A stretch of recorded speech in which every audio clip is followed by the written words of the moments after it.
Pues ahora mismo el vestuario está confiado. Como tú dices, tuvimos un bache al principio de la temporada que yo creo que nadie desde dentro, tanto jugadores como cuerpo técnico, se esperaba tener, pero bueno, eso son cosas del fútbol y como te dije, estamos confiados porque yo creo que lo sacamos bien y estamos a tiempo de seguir tirando para arriba. Pues yo te diría que bastante, tanto a los 4 defensas como al portero siempre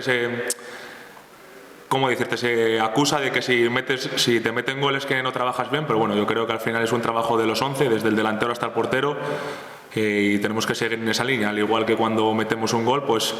Adri es el primer atacante y tenemos que seguir así para seguir consiguiendo resultados positivos. Bueno, pues yo creo que va a ser un partido bastante exigente porque ellos son